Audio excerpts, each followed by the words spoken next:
Na Krimeju u sklopu 15. kola druge Hrvatske nogometne lige dolazi hrvatski Dragovoljac, trenutno 12. plasirana momčad na ligaškoj ljestvici. Dragovoljac je bio suočen sa nizom problema, promijenivši trojicu trenera, no sada su posložena ekipa sa vrlo kvalitetnim igračima, vođeni veteranom Božićem, kojeg trener pamti kao sjajnog suigrača dok su obojica bili u Rijeci. Ušli su u prvenstvo, uvijek oni ulaze u prvenstvo s nekim velikim ambicijama povratka u prvu ligu. Skupili su dosta igrača na početku te sezone, ali imali su turbulentnu situaciju u upravi. Trebalo im je nekoliko vremena da se konsolidiraju, promijenili su 2-3 trenera, odnosno ovaj treći trener je napokon shvatio kako da igraju i treba respektirati te rezultate koje su ostvarili u zadnje 3 utakmice.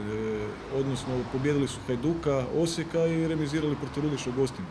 Tako da protivnik koji zaslužuje maksimalan respekt, koji je izuzetno opasan u tim kontrama, polukontrama, imaju centarfora koji ima veliko međunarodno iskustvo, koje je dosta dobro u tom građenju igri leđima prema golu i on spušta te lopte za ulazak krilnih napadača koji su dosta brzi, dosta opasni. Orijent je u pobjedničkom nizu, tako bilježi 3 uzastopne pobjede, no ozbiljnost i pristup radu u klubu vodi ka ovome nimalo slučajnom rezultatu i ozračju.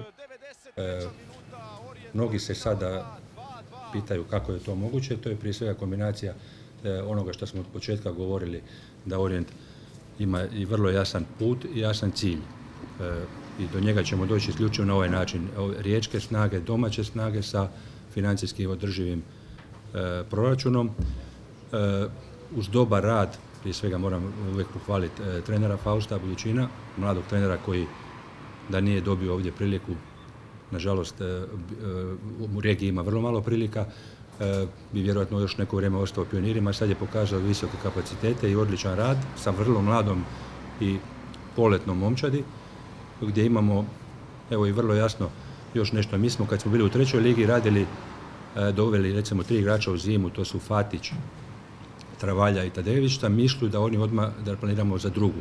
Isto tako smo dovodili sada igrače ciljano, to je naša sportska politika, igrače koji imaju kapacitete i potencijal za prvu ligu. Naravno, neće možda svi to ostvariti, ali velika većina igrača koje smo doveli, 9 smo ih doveli, imaju te kapacitete i to se potvrđuje. Vrlo smo blizu samom vrhu uz dobar rad. Ponajbolji igrač Mateo Monjac sa 7 asistencija i 4 zgoditka naglašava da je svaki uspjeh rad i zalaganje cjelokupnog tima, a nikako pojedinca, jer na terenu ima 11 igrača.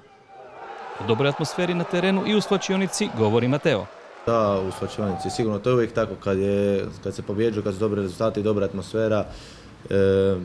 Mi imamo baš u svlačionici ima nekih starih igrača i mlađih, svi se skupa zezamo i zabavljamo, tako da i jedan smo za drugog tu, treba pohvaliti stručni stožer i svakog igrača koji je u svlačionici, jer bez njih ne bi bilo rezultata da nismo jedan za drugog. Prvi put u ovoj sezoni Orijent ne može računati na neke igrače što zbog kartona, a što zbog ozljeda.